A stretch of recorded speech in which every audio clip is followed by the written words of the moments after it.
ഈ ആഴ്ച റിലീസ് ചെയ്ത ഇളയ ദളപതി വിജയുടെ ഏറ്റവും പുതിയ സിനിമ ദ ഗോട്ട്. ഗോട്ടിന്റെ വിശേഷങ്ങളാണ് ഇന്നത്തെ വീഡിയോയിൽ പങ്കുവെക്കുന്നത്. ഗോട്ട് എന്ന് പറഞ്ഞു കഴിഞ്ഞാൽ the greatest of all time എന്നാണ് അതിന്റെ ടൈറ്റില് കൊടുത്തിരിക്കുന്നത്. അതിന്റെ ചുരുക്കം ഗോട്ട് എന്ന് പറയും.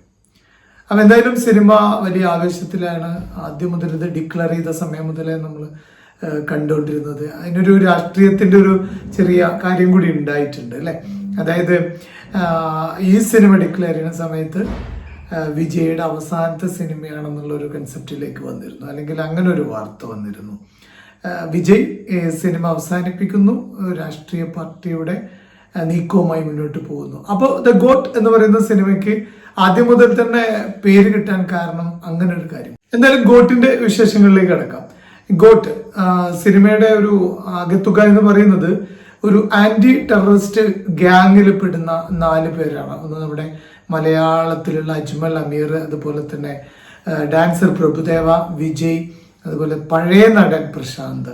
അതെ, ഇങ്ങോട്ട് തടിച്ചിട്ട് ആളൊക്കെ ഇങ്ങോട്ട് മാറിയിട്ടുണ്ട്. ഇങ്ങനെ ഈ 4 പേരടങ്ങുന്ന ഒരു സംഘം. അതിന്റെ തലവനായിട്ട് വരുന്ന നമ്മുടെ മലയാളത്തിന്റെ സ്വന്തം ജയറാമേട്ടനാണ് ആ ഭാഗത്ത് ചെയ്യുന്നത്. ഇങ്ങനെ ഇവര് ചില എന്താ പറയുക അറ്റംപ്റ്റുകൾ ഉണ്ടാവുമല്ലോ, ചില ഓപ്പറേഷൻസ് ഉണ്ടാവുമല്ലോ. അങ്ങനെയുള്ള കെനിയയിലെ ഒരു ഓപ്പറേഷൻ, തായ്ലാൻഡിലെ ടെററിസ്റ്റുമായി ബന്ധപ്പെട്ട ഒരു എന്താ പറയുക ഒരു പ്രോസസ്സിന് വേണ്ടി അല്ലെങ്കിൽ ഒരു ഓപ്പറേഷന് വേണ്ടിയിട്ട് നമ്മുടെ വിജയും സംഘവും പോകുന്ന ഒരു വിഷയം. അങ്ങനെ പല പല സ്ഥലങ്ങളിൽ ഇത്തരം അറ്റാക്കുകൾ, അതിൻ്റെ ഓപ്പറേഷനാണ് ഇതിൻ്റെ മെയിനായിട്ട് നടക്കുന്ന ഒരു കാര്യം.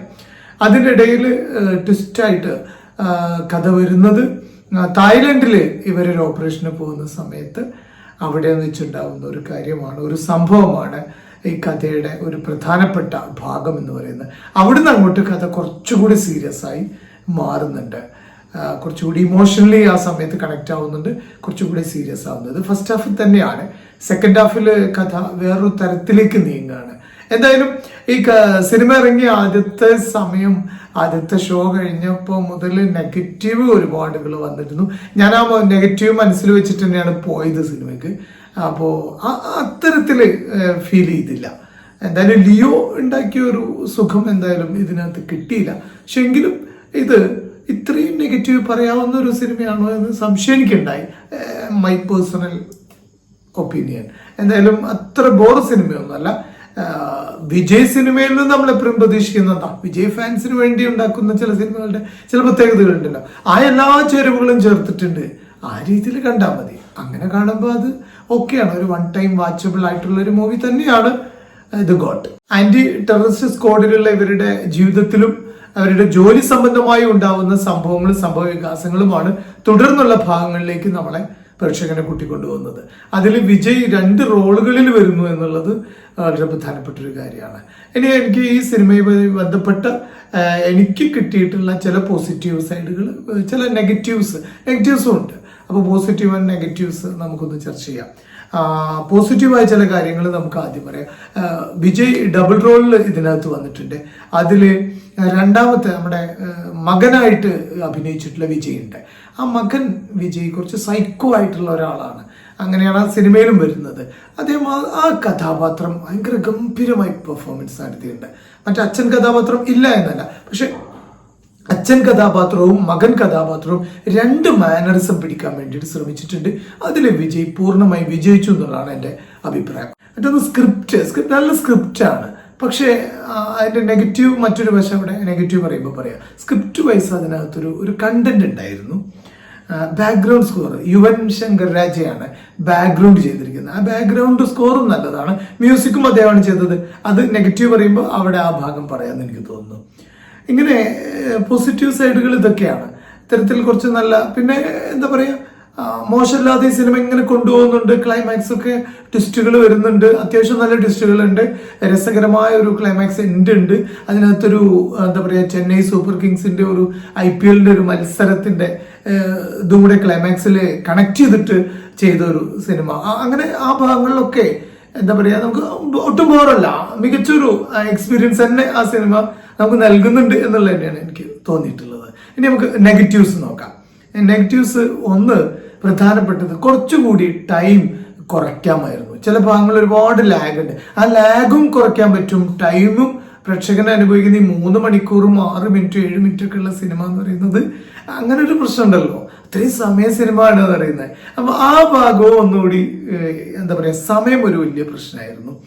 അത് എഡിറ്റിങ്ങിൽ കൂടി, അതുപോലെ എഡിറ്റിംഗ് കുറച്ചുകൂടി വൃത്തിയാക്കിയിരുന്നെങ്കിൽ അതൊന്നുകൂടെ കട്ട് ചെയ്തെടുക്കാം, സമയം ലാഭിക്കാം, ലാഗ് കുറയ്ക്കാൻ പറ്റുമായിരുന്നു എന്ന് തോന്നി നമുക്ക്. അതുപോലെ യുവൻ ശങ്കർ രാജയുടെ ബാക്ക്ഗ്രൗണ്ട് സ്കോർ വലിയ കുഴപ്പമില്ലാതെ ചെയ്തു എന്ന് അനിരുദ്ധ് ചെയ്യുന്ന പോലെ അല്ല, പക്ഷെ എങ്കിലും അത് ചെയ്തു എന്നാണ് ഞാൻ അവിടെ പോസിറ്റീവിൽ പറഞ്ഞത്. പക്ഷെ നെഗറ്റീവില് പാട്ട് ചെയ്ത് ഒട്ടും വൃത്തിയായിട്ടില്ല. ഒരു പാട്ട് പോലും ഒരു രസമില്ല എന്ന് അങ്ങനെ തന്നെയാണ് വെച്ച മലയാളത്തിൽ പറയാം, ഒരു രസമില്ല. പിന്നെ പുട്ടിന് തേങ്ങയുടെ പോലെ പാട്ട്, അത് എന്താ പറയാ, ഒരു ആവശ്യമില്ലാത്ത സ്ഥലത്തൊക്കെ ഇങ്ങനെ കൊണ്ടൊരു പാട്ട് ഇടുന്ന മഹാബോറായിട്ട് തോന്നി. അതുപോലെ സ്ക്രിപ്റ്റ് നന്നായി ഞാൻ പറഞ്ഞല്ലോ, അതിന് പകരമായിട്ട് ഇവിടെ മേക്കിംഗ് കുറച്ചും കൂടി നമുക്ക് നന്നാക്കാമായിരുന്നു എന്നുള്ളതാണ് വെങ്കട് പ്രഭുവിനോട് നമുക്ക് പറയാനുള്ളത്. കുറച്ചുകൂടെ മേക്കിങ്ങിൽ ശ്രദ്ധിച്ചിരുന്നെങ്കിൽ നന്നായനെ തോന്നി. അതുപോലെ തന്നെ ഈ അൺഎക്സ്പെക്റ്റഡ് ആയിട്ടുള്ള ട്വിസ്റ്റുകൾ നമ്മൾ പ്രതീക്ഷിക്കില്ലേ, അങ്ങനെ ട്വിസ്റ്റുകൾ ഇല്ല എന്നാണ് എനിക്ക് തോന്നുന്നത്. ഒരു പ്രഭുദേവയുടെ ഒരു ഭാഗത്ത് ഒരു ട്വിസ്റ്റ് കൊടുത്തിട്ടുണ്ടെങ്കിൽ പോലും അതൊരു അൺഎക്സ്പെക്റ്റഡ് ഒന്നുമല്ല. ആ ഭാഗമൊക്കെ ശരിക്കും ഒരു ക്ലീശ പോലെ ഫീൽ ചെയ്തു. ട്വിസ്റ്റ് ഉണ്ടാക്കാൻ വേണ്ടി ട്വിസ്റ്റ് ഉണ്ടാക്കുന്ന പരിപാടിയില്ലേ, അതുപോലെ തോന്നി. അവിടേക്കുള്ള ചെറിയ പ്രശ്നം. അതുപോലെ AI യൂസ് ചെയ്തൊരു ഭാഗമുണ്ട്. അതായത് നമ്മുടെ രണ്ടാമത്തെ മകൻ വിജയുടെ ചെറുപ്പകാലം കാണിക്കാൻ വേണ്ടി ഒരു യുവാവ്, ഒരു 20 വയസ്സ് 21 വയസ്സോ കാണിക്കാൻ വേണ്ടി AI ഉപയോഗിച്ചിട്ടുണ്ട്. അത് മഹാബോർ. AI ഉപയോഗിച്ച് വിജയെ നിർമ്മിച്ചിട്ടും അതിന്റെ ഭാഗങ്ങളൊക്കെ. അതുപോലെ വിജയകാന്തിന്റെ ഒരു AI ടൈപ്പ് വരുന്നുണ്ട്, അദ്ദേഹത്തിന്റെ ഒരു ഭാഗം. അതും ഒട്ടും വൃത്തിയില്ല എന്ന് വേണമെങ്കിൽ പറയാം. വിജയുടെ സിനിമകളിൽ ഇമോഷൻ ചെയ്യാൻ വേണ്ടി, കരയുന്ന സീനൊക്കെ ചെയ്യാൻ വേണ്ടി വിജയ് ഒരുപാട് കഷ്ടപ്പെടാറുണ്ട്. പക്ഷെ ഈ സിനിമയിൽ മകൻ മരിച്ചു കിടക്കുന്ന ഒരു ഭാഗത്ത്, ഒരു ആക്സിഡന്റ് ഭാഗത്ത് വിജയ് ചെയ്തൊരു പെർഫോമൻസ് ഉണ്ട്. അത് ഗംഭീരമായിട്ട്, ഞാൻ എക്സ്പെക്ട് ചെയ്തില്ല, പക്ഷെ സൂപ്പറായിട്ട് ചെയ്തിട്ടുണ്ട്. മറ്റൊന്ന് സ്ക്രിപ്റ്റ് നല്ല സ്ക്രിപ്റ്റാണ്. പക്ഷേ അതിന്റെ നെഗറ്റീവ്, മറ്റൊരു വശം ഇവിടെ നെഗറ്റീവ് പറയുമ്പോൾ പറയാം, സ്ക്രിപ്റ്റ് വൈസ് അതിനകത്തൊരു കണ്ടന്റ് ഉണ്ടായിരുന്നു. Background score Yuvan Shankar രാജയാണ് background ചെയ്തിരിക്കുന്നത്. ആ ബാക്ക്ഗ്രൗണ്ട് സ്കോറും നല്ലതാണ്, മ്യൂസിക്കും അദ്ദേഹമാണ് ചെയ്തത്. അത് നെഗറ്റീവ് പറയുമ്പോൾ അവിടെ ആ ഭാഗം പറയാമെന്ന് എനിക്ക് തോന്നുന്നു. ഇങ്ങനെ പോസിറ്റീവ് സൈഡുകൾ ഇതൊക്കെയാണ്. ഇത്തരത്തിൽ കുറച്ച് നല്ല, പിന്നെ എന്താ പറയാ, മോശമില്ലാതെ ഈ സിനിമ ഇങ്ങനെ കൊണ്ടുപോകുന്നുണ്ട്. ക്ലൈമാക്സ് ഒക്കെ ട്വിസ്റ്റുകൾ വരുന്നുണ്ട്, അത്യാവശ്യം നല്ല ട്വിസ്റ്റുകളുണ്ട്. രസകരമായ ഒരു ക്ലൈമാക്സ് ഉണ്ട്. അതിനകത്തൊരു എന്താ പറയാ, ചെന്നൈ സൂപ്പർ കിങ്സിന്റെ ഒരു IPL ഒരു മത്സരത്തിന്റെ ഇതും കൂടെ ക്ലൈമാക്സിൽ കണക്ട് ചെയ്തിട്ട് ചെയ്ത ഒരു സിനിമ. അങ്ങനെ ആ ഭാഗങ്ങളിലൊക്കെ എന്താ പറയാ, നമുക്ക് ഒട്ടും ബോറല്ല, മികച്ചൊരു എക്സ്പീരിയൻസ് തന്നെ ആ സിനിമ നമുക്ക് നൽകുന്നുണ്ട് എന്നുള്ളത് തന്നെയാണ് എനിക്ക് തോന്നിയിട്ടുള്ളത്. ഇനി നമുക്ക് നെഗറ്റീവ്സ് നോക്കാം. നെഗറ്റീവ്സ് ഒന്ന് പ്രധാനപ്പെട്ടത്, കുറച്ചുകൂടി ടൈം കുറയ്ക്കാമായിരുന്നു. ചില ഭാഗങ്ങളിൽ ഒരുപാട് ലാഗ് ഉണ്ട്. ആ ലാഗും കുറയ്ക്കാൻ പറ്റും, ടൈമും പ്രേക്ഷകനെ അനുഭവിക്കുന്ന ഈ 3 മണിക്കൂറും 6 മിനിറ്റ് 7 മിനിറ്റ് ഒക്കെ ഉള്ള സിനിമ എന്ന് പറയുന്നത് അങ്ങനെ ഒരു പ്രശ്നമുണ്ടല്ലോ. അത്രയും സമയ സിനിമ ആണ് പറയുന്നത്. അപ്പൊ ആ ഭാഗവും ഒന്നുകൂടി എന്താ പറയാ, സമയം ഒരു വലിയ പ്രശ്നമായിരുന്നു. അത് എഡിറ്റിങ്ങിൽ കൂടി, അതുപോലെ എഡിറ്റിംഗ് കുറച്ചുകൂടി വൃത്തിയാക്കിയിരുന്നെങ്കിൽ അതൊന്നുകൂടെ കട്ട് ചെയ്തെടുക്കാം, സമയം ലാഭിക്കാം, ലാഗ് കുറയ്ക്കാൻ പറ്റുമായിരുന്നു എന്ന് തോന്നി നമുക്ക്. അതുപോലെ യുവൻ ശങ്കർ രാജയുടെ ബാക്ക്ഗ്രൗണ്ട് സ്കോർ വലിയ കുഴപ്പമില്ലാതെ ചെയ്തു എന്ന് അനിരുദ്ധ് ചെയ്യുന്ന പോലെ അല്ല, പക്ഷെ എങ്കിലും അത് ചെയ്തു എന്നാണ് ഞാൻ അവിടെ പോസിറ്റീവിൽ പറഞ്ഞത്. പക്ഷെ നെഗറ്റീവില് പാട്ട് ചെയ്ത് ഒട്ടും വൃത്തിയായിട്ടില്ല. ഒരു പാട്ട് പോലും ഒരു രസമില്ല എന്ന് അങ്ങനെ തന്നെയാണ് വെച്ച മലയാളത്തിൽ പറയാം, ഒരു രസമില്ല. പിന്നെ പുട്ടിന് തേങ്ങയുടെ പോലെ പാട്ട്, അത് എന്താ പറയാ, ഒരു ആവശ്യമില്ലാത്ത സ്ഥലത്തൊക്കെ ഇങ്ങനെ കൊണ്ടൊരു പാട്ട് ഇടുന്ന മഹാബോറായിട്ട് തോന്നി. അതുപോലെ സ്ക്രിപ്റ്റ് നന്നായി ഞാൻ പറഞ്ഞല്ലോ, അതിന് പകരമായിട്ട് ഇവിടെ മേക്കിംഗ് കുറച്ചും കൂടി നമുക്ക് നന്നാക്കാമായിരുന്നു എന്നുള്ളതാണ് വെങ്കട് പ്രഭുവിനോട് നമുക്ക് പറയാനുള്ളത്. കുറച്ചുകൂടെ മേക്കിങ്ങിൽ ശ്രദ്ധിച്ചിരുന്നെങ്കിൽ നന്നായനെ തോന്നി. അതുപോലെ തന്നെ ഈ അൺഎക്സ്പെക്റ്റഡ് ആയിട്ടുള്ള ട്വിസ്റ്റുകൾ നമ്മൾ പ്രതീക്ഷിക്കില്ലേ, അങ്ങനെ ട്വിസ്റ്റുകൾ ഇല്ല എന്നാണ് എനിക്ക് തോന്നുന്നത്. ഒരു പ്രഭുദേവയുടെ ഒരു ഭാഗത്ത് ഒരു ട്വിസ്റ്റ് കൊടുത്തിട്ടുണ്ടെങ്കിൽ പോലും അതൊരു അൺഎക്സ്പെക്റ്റഡ് ഒന്നുമല്ല. ആ ഭാഗമൊക്കെ ശരിക്കും ഒരു ക്ലീശ പോലെ ഫീൽ ചെയ്തു. ട്വിസ്റ്റ് ഉണ്ടാക്കാൻ വേണ്ടി ട്വിസ്റ്റ് ഉണ്ടാക്കുന്ന പരിപാടിയില്ലേ, അതുപോലെ തോന്നി. അവിടേക്കുള്ള ചെറിയ പ്രശ്നം. അതുപോലെ AI യൂസ് ചെയ്തൊരു ഭാഗമുണ്ട്. അതായത് നമ്മുടെ രണ്ടാമത്തെ മകൻ വിജയുടെ ചെറുപ്പകാലം കാണിക്കാൻ വേണ്ടി ഒരു യുവാവ് ഒരു 20 വയസ്സ് 21 വയസ്സോ കാണിക്കാൻ വേണ്ടി AI ഉപയോഗിച്ചിട്ടുണ്ട്.